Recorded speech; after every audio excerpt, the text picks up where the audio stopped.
सभी साथियों को मेरा नमस्कार। स्वागत है आप सभी का आज से फिर एक नए जनसत्ता विश्लेषण में।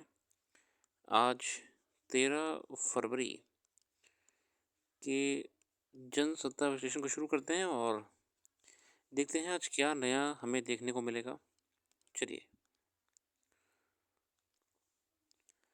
प्रथम पृष्ठ में हमारे सामने जो खुशखबरी है, जो हमारे 8 नौसैनिक कतर में जासूसी के आरोप पे जेल में बंद थे लंबे समय से, उनकी रिहाई हो चुकी है, जिसको लेके बहुत कूटनीतिक तौर पे प्रयास करे गए थे उनको बाहर निकालने के लिए। इसके अलावा खबर हमारे सामने आ रही है वो है आपके हरियाणा बॉर्डर पे दिल्ली की तरफ जो किसान आंदोलन मूवमेंट हो रहा है, उस मूवमेंट को दिल्ली पुलिस द्वारा और हरियाणा पुलिस द्वारा रोकने का प्रयास करा जा रहा है। पूरे तरीके से सील कर दिया गया है बॉर्डर्स को और ये उम्मीद है कि आने वाले समय में शायद दिल्ली के अंदर प्रवेश करना आंदोलनकारियों का मुख्य उद्देश्य रहेगा एक बड़े स्तर पे। चलिए हम अपने मुद्दे पे आएंगे, संपादकीय पे। भारतीय अर्थव्यवस्था और दुग्ध उत्पादन देखते हैं क्या है संपादकीय में आज। संसद में अंतिम बजट प्रस्तुत करते हुए वित्त मंत्री ने देश में दुग्ध और डेयरी उत्पादन बढ़ाने पर जोर दिया। भारत का दुग्ध उत्पादन 2022-23 में 4% बढ़ के 23.058 करोड़ टन हो गया है। बावजूद इसके निरंतर बढ़त बनाए रखने के लिए प्रभावी उपाय करने जरूरी हैं, क्योंकि दुग्ध उत्पादन और उसके सह उत्पाद से ग्रामीण क्षेत्रों में न केवल बड़े पैमाने पर रोजगार सृजित होता, बल्कि देश की अर्थव्यवस्था को काफ़ी बल मिलता है। कुछ समय पहले आई पशुपालन और डेयरी मंत्रालय की रिपोर्ट के अनुसार भारत दुग्ध उत्पादन में दुनिया में सबसे पहले पायदान पर है। विश्व के कुल दुग्ध उत्पादन में भारत 24% का योगदान देता है। देखिए, इस समय ग्लोबल जितना भी दुग्ध उत्पादन हो रहा है, मिल्क का प्रोडक्शन हो रहा है, उसमें 24%, ठीक है, इंडिया से ही है कंट्रीब्यूशन। इसके अलावा मिल्क प्रोडक्शन में इंडिया की रैंक नंबर 1 है। और अगर हम मिल्क प्रोडक्ट्स की बात करें, फाइनल प्रोडक्ट्स की बात करें, तो उसमें यूएसए नंबर 1 है। जो मिल्क के प्रोसेस्ड वाले प्रोडक्ट्स होते हैं उसमें यूएसए नंबर 1 है। अगर हम थोड़ा सा, चलिए पहले हम आर्टिकल पढ़ लेते हैं।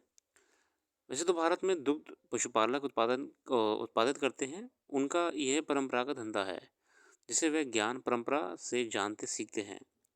पर सरदार वल्लभ भाई पटेल के नेतृत्व में हुई श्वेत या दुग्ध क्रांति के बाद दुग्ध उत्पादन पर जोर बढ़ गया। 1946 में उन्होंने मोरारजी देसाई और त्रिभुवन दास पटेल की सहायता से भारत की पहली दुग्ध सहकारी संस्था की स्थापना की, जिसके बाद वह जिले सहकारी दुग्ध उत्पादन संघ के नाम से जाना गया। मतलब 1946 में शुरुआत करी गई थी, ठीक है। 250 लीटर प्रतिदिन दूध का कारोबार 250 लीटर करने वाली संस्थान को आज अमूल के नाम से जाना जाता है, जो जिला सहकारी दुग्ध उत्पादन संघ के नाम से शुरू करी गई थी। आज उसे अमूल कहते हैं, आनंद मिल्कमैन यूनियन लिमिटेड।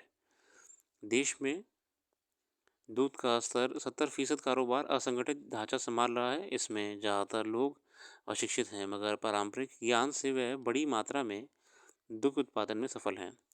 देखिए, अगर हम देखें इस सेक्टर के बारे में, जो हमारे सामने खास चीज़ निकल के आ रही है कि ये सेक्टर बहुत ही अच्छी खासी मात्रा में आज भी अनरेगुलेटेड है। और ये अनरेगुलेटेड होने के बाद भी अर्निंग का सोर्स ऑफ इनकम बहुत सारे परिवारों को प्रोवाइड करा रहा है। इसीलिए गवर्नमेंट भी प्रयास कर रही है कि इस सेक्टर को और बढ़ावा दिया जाए, ठीक है। वर्ष 2014 के दौरान देश में 1463 लाख टन दूध उत्पादन हुआ, जो कि 2022-23 में बढ़कर 2306 लाख टन हो गया है। देख रहे हैं आप, 1400 से लगभग 2300 आपका ये हो चुका है। और भारत में प्रति वर्ष दूध उत्पादन 5.9% से ज़्यादा की दर से बढ़ा है। और जो पर ईयर हमारा ग्रोथ हो रहा है साथियों, वो है 5.9%। से ज़्यादा आपकी ग्रोथ हो रही है। करीब 150 देश भारत का शहद दुग्ध उत्पादों की मांग है। मतलब हमारे जो मिल्क प्रोडक्ट्स हैं उनकी डिमांड बहुत सारे देशों में है। पिछले वर्ष 65 लाख टन दूध उत्पाद का निर्यात हुआ है। 65 लाख टन जो हमारा दूध का उत्पाद था उसका निर्यात हुआ है, मतलब एक्सपोर्ट हुआ है। दूध की इसी बड़ी अर्थव्यवस्था में समृद्धि का रास्ता राष्ट्रीय गोकुल मिशन के अस्तित्व में आने के बाद खुला है। इस योजना की शुरुआत दिसंबर 14 में हुई थी। लक्ष्य था वैज्ञानिक तरीके से देसी गौ जातीय प्रजातियों का विकास और संवर्धन। फलस्वरूप राज्यों में गाय और भैंसों के परंपरागत प्रजनन तरीके से अलग किसानों के दरवाजे पर कृत्रिम गर्भाधान जैसी सुविधाएं उपलब्ध कराई गई। इसके पहले देश में दूध उत्पादन बढ़ाने के नज़रिए से वर्ण संकर पद्धति पर जोर दिया जाता था। इससे वृद्धि व्यापार को हड़पने पर लगी थी।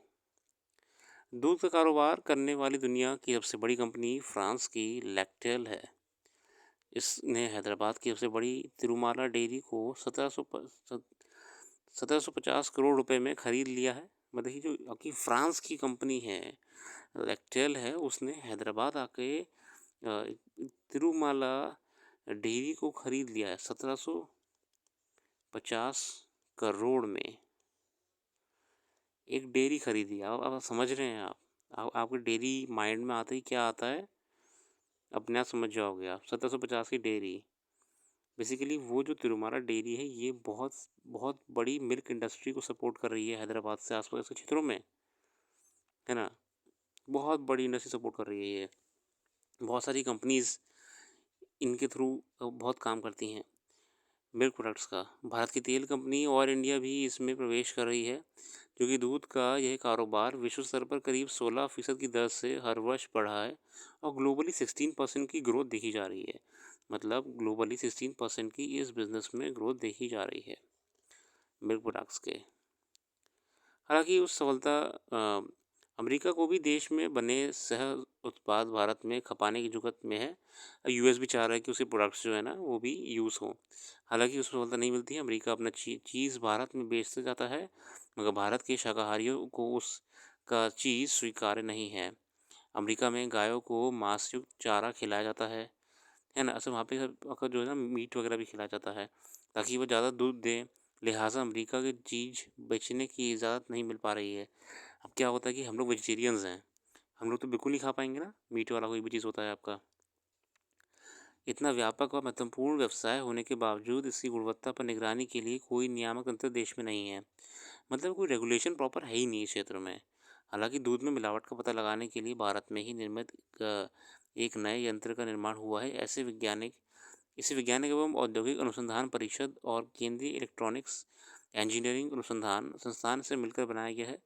मतलब प्रोडक्ट्स देखिए, इंस्ट्रूमेंट्स बनाए गए हैं जिससे हम दूध की क्वालिटी को जान सकें, लेकिन अभी भी इसमें बहुत ही हमको डेवलपमेंट करने की ज़रूरत है। अच्छा, थोड़ा सा अगर हम इतिहास में जाएँ तो हम एक चीज़ जानने को मिलेगी हमको कि दूध की शुरुआत कब हुई थी। ये सब एक जो मिशन मोड में हम देखा जाए तो कब गवर्नमेंट ने इसे टारगेटेड लिया था, कब से इसकी शुरुआत हुई थी। तो इस कार्यक्रम को बेसिकली क्या हुआ था, 19 अप्रैल 2012।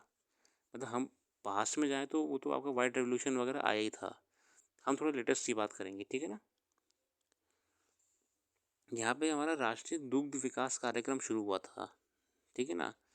नेशनल जो आपको दुग्ध विकास कार्यक्रम था वो शुरू हुआ था, ठीक है। और इसका जो मुख्य उद्देश्य था वो दुधारू पक्षियों को की नस्ल सुधारना था। जो दुधारू पक्षी हैं वो पशु हैं उनकी नस्ल सुधारना था, जो एनिमल्स हैं, ठीक है। तथा अधिक दूध देने वाले पशुओं को विकास कराना था। और साथियों, इसी कार्यक्रम के लिए राष्ट्रीय डेयरी विकास बोर्ड, अब जो ये प्रोडक्ट था इसी कार्यक्रम के लिए जो NDDB national dairy development board था, इसको नोडल एजेंसी भी बनाया गया था, ठीक है ना। लगभग 14 स्टेट्स में इसको इम्प्लीमेंटेशन भी करा गया था। इससे पहले भी मिशन करे गए हैं, मैं उस पर नहीं जा रहा हूँ, मैं लेटेस्ट मिशन की बात कर रहा हूँ, ताकि आप लोग अगर आंसर में लिखना चाहें तो लेटेस्ट मिशन लिखेंगे तो आपको उसका पॉजिटिविटी मिलेगी, ठीक है ना। चलिए यहाँ पे आते हैं कूटनीतिक कामयाबी। कतर में मौत की सजा पाए भारतीय मूल के 8 पूर्व नौसेना अधिकारियों की रिहाई निसंदेह भारत की बड़ी कूटनीतिक कामयाबी है। करीब 1.5 वर्ष पहले इन अधिकारियों को इसराइल के लिए पनडुब्बी तकनीक की जासूसी करने पर आरोप में गिरफ्तार कर जेल भेजा गया था। तो साथियों, हमारे जो ये नेवी के रिटायर्ड ऑफिसर्स थे, ये बेसिकली अगर आपको थोड़ा सा मैं हिंट दूँ, नॉलेज दूँ कि जनरली जो नेवी के अधिकारी होते हैं, ये लोग गल्फ़ कंट्रीज़ में इनको अच्छे ऑफ़र मिल जाते हैं, क्योंकि वहाँ पे ना बहुत सारी मैरीटाइम कंपनीज़ होती हैं, ऑयल इंडस्ट्रीज़ की कंपनीज़ होती हैं, तो वहाँ पे उनको अच्छे ऑफ़र्स मिलते हैं, अच्छी सैलरीज़ मिलती हैं। तो रिटायरमेंट होने के बाद वो लोग गल्फ़ कंट्री चले जाते हैं। तो ये उन पे आरोप लगाया गया था। सच है झूठ हमें नहीं पता। कतर गवर्नमेंट ने भी इतना इतना वहाँ पे सुल्तान जो वहाँ के हैं, अमीर हैं, इतना ये आरोप लगाया था कि ये इज़राइल के लिए जासूसी कर रहे हैं। जो पनडुब्बी के मिशन है, उसकी डिटेल्स जो है लीक कर रहे हैं। ठीक है। इज़राइल का जो सबमरीन टेक्नोलॉजी है वो बहुत आगे है, कतर भी बना रहा है, तो इज़राइल को ये डर भी है। तो इज़राइल पे कई बार आरोप लगे हैं कि इज़राइल ने जासूसों के माध्यम से सेंधमारी करने की कोशिश की है। अब इसमें हमारे 8 नौसैनिक फंस गए। कतर गवर्नमेंट इनको छोड़ने का नाम ही नहीं ले रही थी। तब जाके डिप्लोमेसी से हमारी इंडियन गवर्नमेंट ने प्रयास करा, तब जाके लगभग 18 महीने के बाद आज उनको रिहाई हुई है, और ये एक अच्छी खबर भी है। ठीक है ना। चलिए, देखिए डिप्लोमेसी कब काम आ जाए किसी को नहीं पता, इसलिए देशों को, राष्ट्रों को कुछ ना कुछ नया करते रहना होता है ना। आगे आते हैं। बाकी अखबार का अध्ययन, जैसा हम हमेशा कहते हैं, अपने आप भी करते रहा करिए। जितना बेहतर आप लोग कर पाएंगे उतना बेहतर समझ पाएंगे।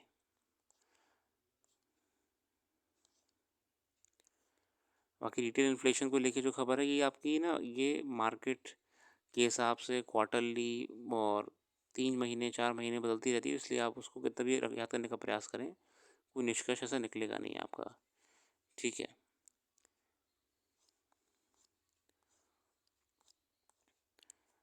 बाकी आज इतने रखते हैं। आप लोगों ने अपना समय दिया, कीमती समय देने के लिए बहुत बहुत धन्यवाद। आपका दिन शुभ हो। अगर आपने कल की वीडियो नहीं देखी तो एक बार जाकर जरूर देखिएगा। क्विक एनालिसिस के माध्यम से हम प्रयास करते हैं कि आपको सिर्फ एक झलक दे दें कि पेपर आज का कैसा आया था, ताकि आप लोग जब उसे पढ़ने बैठे तो आपके माइंड में भी एक ये ना डर ना रहे कि मैं कैसे पढूं, पेपर ख़त्म कैसे होगा, पेपर में लिखा क्या है समझ में नहीं आ रहा है। हमारा जो मेन टारगेट है कि आप खुद से अध्ययन करें, डिपेंडेंट ना हो किसी भी सोर्सेस पे अननेसेसरी। चलिए, कल फिर मिलते हैं एक नई वीडियो के साथ। Thanks for watching.